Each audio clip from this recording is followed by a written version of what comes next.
All right, so I'm picking this up from when I first got here, and what we did is we put Forrest in his kennel with a bully stick, and he was actually able to fall asleep and relax himself. So the goal here is to make sure that he got a chance to relax, fall asleep, and wake up while I'm still here. And now what we're going to do is start some of our bat training. Because we're working in a home and we're in a more a smaller space, so we're restricted in proximity, how far away I can get from him. What we're doing is trying to create his environment to be a little bit more stimulating and interesting, like being outside. We want him to be smelling the ground so he can calm himself. So what we're doing is we're just taking some dog biscuits and we're crushing them up. We're going to scatter them on the floor so we get him to engage in some smelling behavior all on his own.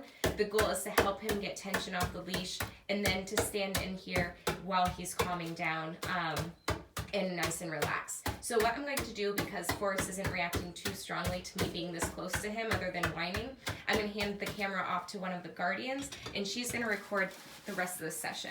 I'm going to go away from Forrest so he can't see me, and he's going to be in the kitchen, and I'm going to ask you guys what his behavior looks like, where his tail position is. Again, we want to have the tail position be, you have to just scatter him across the ground. All right. You can even go a little farther back too, just so he's not, at first I want you to start from, exactly, this is perfect. So I'm going to be out of eyesight. The behaviors you want to be seeing is him being able to be calm enough on the leash that you don't have tension on the leash. So look for that dip in the leash, nice and relaxed. And then you also want to be seeing his tail below his spine. I'm just repeating myself for the video so you have this later. And then if he starts to act really nice and relaxed and he's moving out of the kitchen towards the living room, but his tail's staying nice and low and he's not moving in a direct straight line, go ahead and follow him. Keep the leash loose the whole time. Your goal is to keep the leash loose and only stop him from coming forward if he starts making a direct beeline. So if he sees me and then all of a sudden he starts going forward, try to bring him back, try to pat your leg, kiss to him, call his name, or if you have to, pull him back on the leash, depending on if those other methods aren't working. Okay. All right, and I'll keep coaching you through the process. So you keep filming, and why don't you put him on a leash and bring him in the living room or the kitchen? How you doing?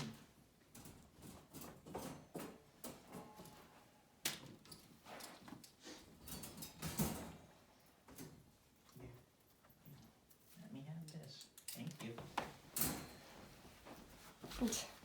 Tail's high. He's excited about the treats. Well, that's a good thing. Tail's low now. Good. Usually when a dog starts engaging in their environment, they calm themselves down. There was a study that showed that if they're smelling the ground and kind of relaxing themselves, their heart rate decreases faster than if we're actually trying to give them treats and engage with them, because they're not trying to get behaviors from us, they're doing something more natural to them by kind of investigating their own environment.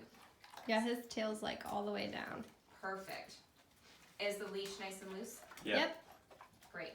So just follow him around. This is good practice for you to kind of follow him with the leash staying nice and loose while he's eating the treats. Oh, he's eating the tree. Yeah. Awesome.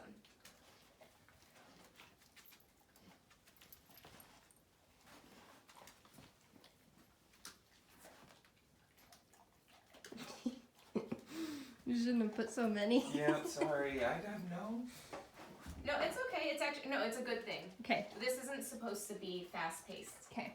The slower it takes, the better he's able to calm himself down. Remember, I'm talking quite a bit, so he's still hearing my voice, which is new compared to not having someone here. Yeah. And this isn't typical, so now he gets to have the experience that someone new is here and he gets this weird fun game where he gets to just pick treats up off the floor. Yep. Is his tail still down? Yeah, he's pretty jacked. He's loving it. Mm-hmm. Awesome. Oh, gotta get those in there, huh? Those are far away.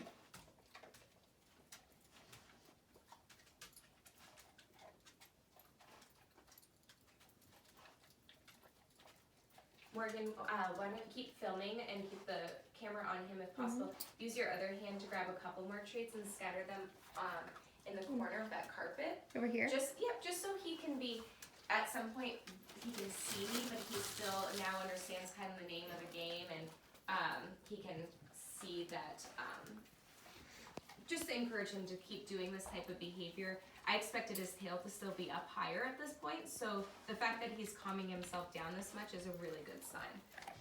Good, excellent. Excellent. And just kind of pan over to show where he is in relation to me, so you can kind of see an estimate for like the distance. Good, excellent. Okay, now just kind of kiss to him. Oop, It's okay. Nice and calmer voice next time. Okay. Good, excellent. Good. Notice where his tail is. Mm-hmm. It went back down. Good, Yeah. excellent. Now just kind of hang out with him for a sec, and again, now let him start guiding you more, where you follow him unless his tail starts to go up higher. If his tail goes up, kiss to him, call to him, nice and calmly to try to get him to come back. Okay. But let him lead. This is him learning how to handle this situation on his own, so he gains self-control and emotional regulation, and he's starting to trust the environment that he doesn't have to get thrown into it. So if he wants to work into the other room, that's fine. If he wants to hang out in the kitchen a little longer, that's fine too. Okay. What's his tail look like? It's Down. down. Excellent. I think he thinks it's some sort of scavenger hunt game. Mm-hmm. It kind of is. Mm-hmm. Where are the traits? And he's still checking things out over there. I'm still talking mostly to give some feedback for the camera, but also to make sure that he's staying nice and relaxed and he's used Tail's to hearing going my up. voice. Tails up. Tails up, just kind of kiss to him. Let's go this way. There you go. That's awesome. That's really awesome what you guys are doing. I know that was a little weird, but you orchestrated that really well. You didn't put any tension on the leash. That was really awesome. You guys are like pros. You guys haven't done this before, have you? No.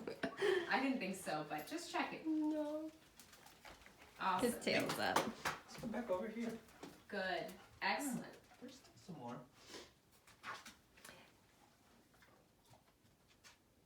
Oh yeah, there's some up there too on top of the counter, but you don't get those ones. It's like, why not?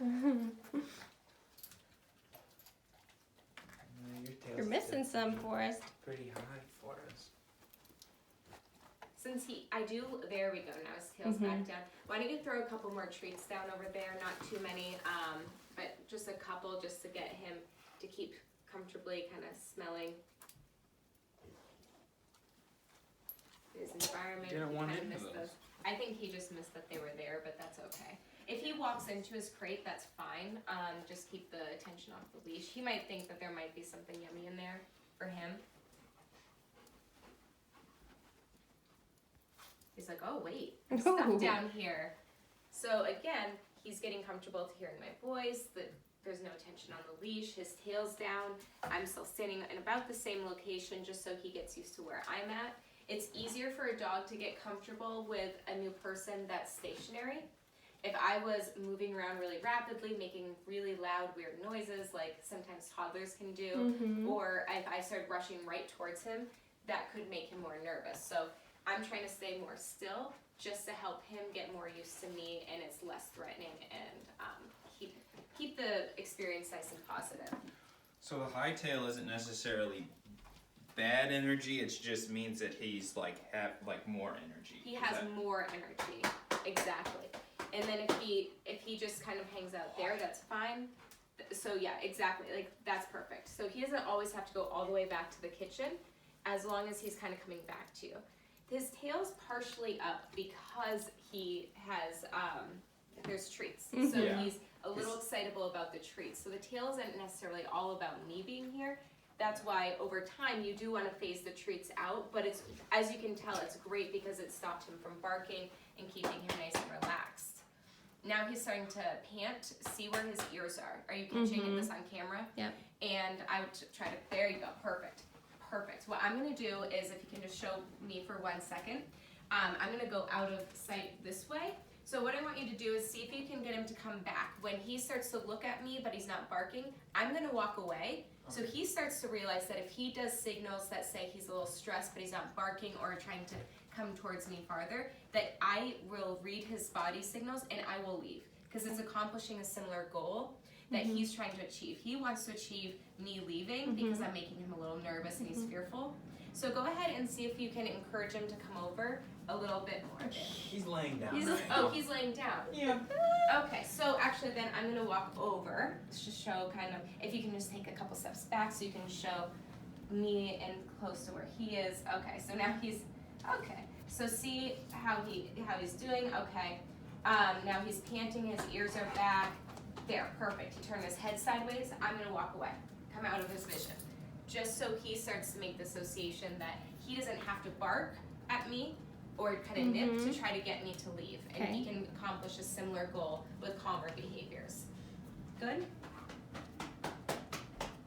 Awesome. See how he just yawned and now he's panting? Those are stress signals just saying that he's a little stressed, but notice his tail has been lower. It just went up right now. But when he was looking at me, his tail was much lower as he's learning right now that, oh, I don't have to like tell her to leave. She can leave. She'll leave. Try to keep the leash a little less tense. Call him over if he's getting too nervous. There you go. And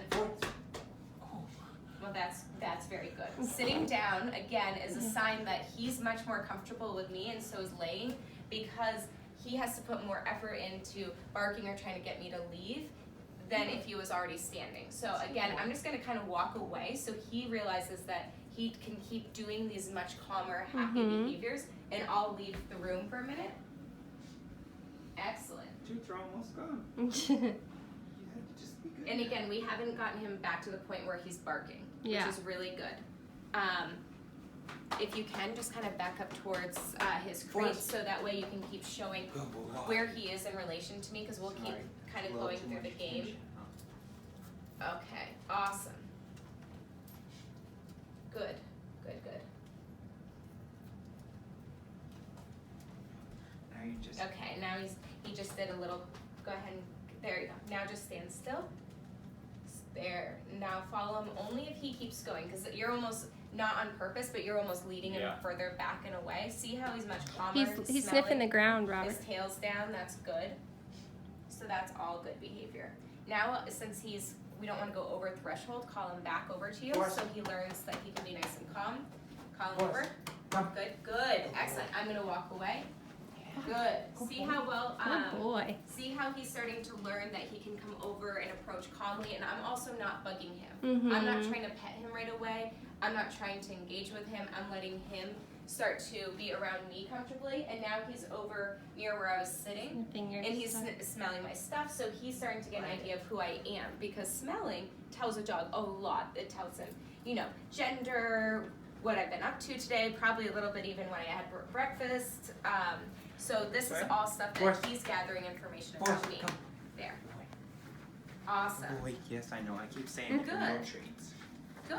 Okay. So what we're doing is now we're getting a much better introduction where he's going nice and calmly and he's moving slowly and we're not barking. His energy level is really far down. And again, just to reiterate, make sure it's on camera. The reason for having the leash is there's like a safety precaution. So it's there almost like an airbag. If you need to use it because he does something that makes you nervous and you need to help him stay back, it's there. But otherwise, it's should be loose at all times so you're not doing too much of the work for him.